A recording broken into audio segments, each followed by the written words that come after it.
안녕하세요. 오늘 여러분과 함께 특별한 예술여행을 떠나게 되었습니다. 서밋 갤러리 남천에서는 한국 현대미술을 대표하는 세 분의 거장 이우환, 박서보, 이배 작가의 작품들이 전시되어 있습니다. 이 세 작가는 모두 1970년대부터 현재까지 국제적으로 인정받고 있는 한국 현대미술의 자랑입니다. 그럼 지금부터 작품이 전시된 순서에 따라 감상해 보겠습니다. 먼저 만나보실 작품은 이우환 작가의 다이얼로그 드로잉입니다. 이우환은 한국 현대미술의 선구자이자 일본의 모노화 운동을 이끈 국제적인 거장입니다. 다이얼로그 드로잉은 말없는 대화입니다. 거대한 백색 캔버스 위에 단 하나의 점이 놓이고 그 앞에서 우리는 이 침묵과 마주합니다. 이 작품은 2017년 르코르 비제가 설계한 수도원의 고요한 공간에 설치되어 빛과 구조, 철학과 만났습니다. 단색화의 물리적 절제와 동양적 사유가 르코르 비제의 서구적 공간에서 울려 퍼진 역사적 순간의 증언입니다. 지금 보시는 작품은 이우환 작가의 릴레이텀 더 포지션입니다. 이 작품은 2021년 프랑스 아르레 고대 로마 유적지 알리스캉에서 열린 개인전 레퀴엠을 위해 제작된 14점 중 하나입니다. 알리스캉은 고대 로마와 중세의 무덤이 모여있는 장소로 작가는 이 유서 깊은 공간에서 자연과 인간, 삶과 죽음, 시간과 기억의 경계를 예술로 풀어냈습니다. 작품은 철판 위에 거친 돌 하나가 놓인 단순한 구조입니다. 철은 문명과 인간의 세계를, 돌은 손대지 않은 자연과 시간을 상징합니다. 이질적인 두 존재가 침묵 속에서 마주한 이 장면은 존재는 독립적이지 않고 모든 것은 관계 속에 있다는 작가의 메시지를 담고 있습니다. 이 작품 앞에 선 우리 역시 하나의 관계항으로 참여하게 됩니다. 이곳에서는 박서보 작가의 묘법 작품을 만나보실 수 있습니다. 박서보는 한국 단색화의 거장으로 70여 년간 한국 현대미술을 이끌어온 인물입니다. 한국 전쟁 중 부산에서 우연히 만난 스승 김한규로부터 한국 근현대 미술사를 통틀어 가장 크게 기록될 작가라는 찬사를 받으며 예술 인생의 방향을 잡았습니다. 묘법은 그리는 방법이라는 뜻으로 박서보 작가만의 독특한 작업 방식을 의미합니다. 이 제목은 김한기 작가가 직접 지어준 것으로 단순한 기법을 넘어 하나의 철학적 개념을 담고 있습니다. 박서보는 완벽함을 추구하다 체념하는 과정에서 오히려 진정한 예술의 본질을 발견한 체념과 포기의 미학을 깨달았습니다. 지우는 것은 생각을 비우는 것이며 생각 이전의 원점으로 돌아가는 것이라는 무심의 개념이 묘법의 핵심이 되었습니다. 체념과 비움의 철학이 담긴 이 작업은 무목적성으로 무한 반복하며 나를 비우는 작업이라고 작가는 설명했습니다. 박서보에게 묘법은 단순한 작업 기법이 아닌 수행의 과정이었습니다. 박서보 작가는 그림 그리는 행위 자체를 수신을 위한 도구로 여겼습니다.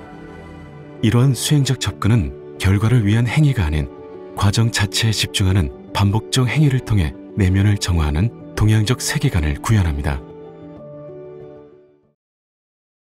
이곳에서는 이배 작가의 작품들을 감상하실 수 있습니다. 이배는 수채 작가로 불리며 파리를 거점으로 30년 넘게 활동하고 있는 국제적인 작가입니다. 그는 한국과 프랑스, 뉴욕을 오가며 수치라는 향토적인 재료와 흑백의 서체적 추상을 통해 한국형 모노크롬 회화를 국제무대에 선보여왔습니다. 브러쉬 스트로크는 숫 잉크로 그린 작품으로 강렬한 붓질의 흔적이 인상적입니다. 이 작품은 이배 작가의 서예에 대한 깊은 관심과 탐구에서 출발했습니다. 작가는 붓질을 숟가루를 물이나 기름에 섞은 뒤 서예를 하듯 획을 긋는 방식으로 작업합니다.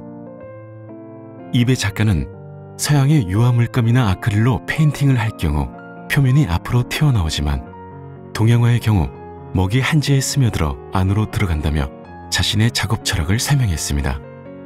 이러한 철학적 배경에는 아시아 문화권에서 자라난 자신에게 숯에 대한 친밀감이 서양 재료보다 훨씬 크다는 인식이 깔려 있습니다. 블루부트는 절단한 숯조각을 캔버스 위에 빼곡히 붙이고 연마해 반질반질한 광택을 내어 완성하는 작품입니다. 이 작품은 이배 작가의 대표작 중 하나로 수백 개 이르는 수채 단면이 빛을 받을 때마다 제각각 다른 빛으로 반짝이는 것이 특징입니다. 이배에게 숯은 단순한 재료가 아닙니다. 모든 것을 태우고 난 검은 수채는 빨려 들어갈 것만 같은 근원적인 힘이 스며 있다고 작가는 말합니다. 그에게 숯은 내가 자라왔던 하나의 문화적인 배경 같은 것이나 나의 환경 같은 것을 다시 상기시키고 다시 생각하게 하는 물성입니다.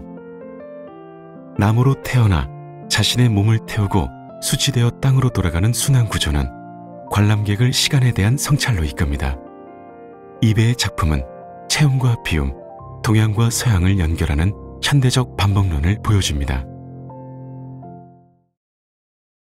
이곳에서는 박소보 작가의 서로 다른 시기의 묘법 작품들을 비교해서 보실 수 있습니다. 1990년대 후반 작품부터 각기 다른 연도에 제작된 묘법들이 전시되어 있습니다. 박소보의 묘법은 크게 세 시기로 나뉩니다. 1970년대 초기 연필 묘법, 1980년대 중기 지그재그 묘법, 그리고 1990년대 이후 후기 색채 묘법입니다. 초기 연필 묘법은 캔버스에 물감을 올리고 물감이 채 마르기 전에 연필로 선을 긋고 또 물감으로 지워버리고 다시 그 위에 선을 긋는 행위를 되풀이하는 방식입니다. 중기 묘법은 한지를 도입하면서 시작되었으며 한지 조각을 물에 불려 캔버스에 붙이고 그 위를 심이 굵은 연필, 나무꼬챙이, 화가가 고안한 쇠붙이 같은 도구로 지그재그로 그어 화면을 만들어냅니다. 후기 묘법은 캔버스에 한지를 붙이고 규칙적인 붓질을 반복해 수직의 움푹한 이랑을 만들어가는 직선 묘법으로 발전했습니다. 박소보는 그림은 자신을 비워내는 도구라고 말했습니다. 수신하는 과정의 찌꺼기가 바로 그림입니다. 그냥 찌꺼기가 아니라 정신의 결정체인 것이죠. 이러한 철학은 모든 시기의 묘법을 관통하는 핵심 사상입니다. 캔버스에 물감을 바르고 표면이 마르기 전 손이나 도구를 이용해 무수한 선을 반복적으로 그어나가는 행위를 통해 박소보는 마음을 비우고 수양하는 과정을 작품으로 승화시켰습니다. 작가는 2달 이상 물에 충분히 불린 한지를 캔버스 위에 붙이고 한지가 아직 젖어있는 상태에서 물감이 스며드는 속도와 결을 조절하며 표면을 긁거나 밀어 형태를 만들어냅니다. 이 과정에서 한지 위에는 마치 농부가 논두렁을 갈 때처럼 선과 결이 만들어지며 화면은 산과 골이 교차하는 자연의 리듬을 닮아갑니다. 전시된 작품은 박소보가 후기 묘법 시기에 제작한 빨간색 작품으로 색채의 강렬함과 생명력이 돋보이는 작업입니다. 1990년경 박소보 작가는 색이 곱게 물든 단풍을 무심코 바라보게 되는데 이것이 색채 묘법으로 바뀌게 된 결정적 계기가 되었습니다. 작가는 21세기 디지털 시대하고는 전혀 달라져 버렸다며 급격한 시대 변화에 대한 당혹감을 표현했으며 이에 대응하여 색채가 많은 사람을 치유하는 쪽으로 가야 한다는 색채 치유론을 제시했습니다. 홍시색, 벚꽃색, 유채꽃색 등 자연에서 직접 체험한 색들을 화면에 옮기며 디지털 시대 사람들의 스트레스를 자연의 색채로 치유하고자 했습니다. 절제된 색조가 주를 이루던 중기 묘법과 달리 이 시기의 빨강은 보다 감각적이고 현대적인 울림을 지닙니다. 이러한 색채의 개방성과 화면의 밀도 덕분에 최근 미술 시장에서도 특히 주목받는 색상의 묘법으로 평가받고 있습니다. 이후 한 해 코레스펀던스가 여러분을 맞이합니다. 코레스펀던스는 대응 또는 조응을 의미하며 작가는 화면 위에 하나 또는 여러 개의 점을 던져놓습니다. 각 점은 그 자체로 완결된 형태가 아니라 여백 전체와 관계를 맺으며 긴장을 형성하는 존재입니다. 조응은 마치 먼 거리에서 주고받는 공기의 떨림 같은 느린 대화, 다이알로그는 직면하고 반응하는 즉각적인 응답에 가깝습니다. 지금 보시는 작품은 이완 작가의 동풍입니다. 1984년과 1985년 사이에 제작된 이 작품은 그의 윈드 시리즈 중에서도 가장 특별한 작품으로 평가받습니다. 동풍이라는 제목은 단순한 자연의 바람이 아니라 동양의 정신적 기운을 의미합니다. 작가는 이 기운을 서양 회화의 캔버스 위에 옮겨 담았습니다.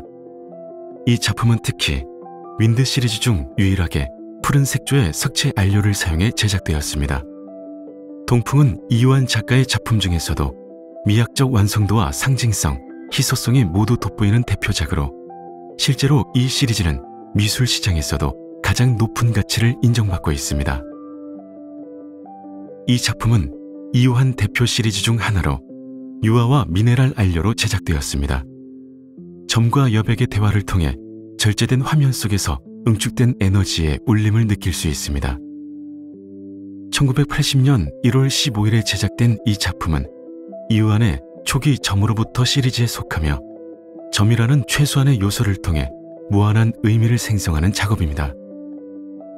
이 작품은 바람과 함께라는 제목으로 이유한에게 바람은 자연의 순환과 생명력을 상징합니다. 이 작품은 이유한의 판화 작업으로 특정한 대상이 아닌 순수한 조형 언어로만 구성되어 있습니다. 이상으로 도슨트 투어를 마치겠습니다. 작품과 공간에 깃든 의미가 여러분께 깊은 울림으로 전해졌기를 바랍니다. 감사합니다.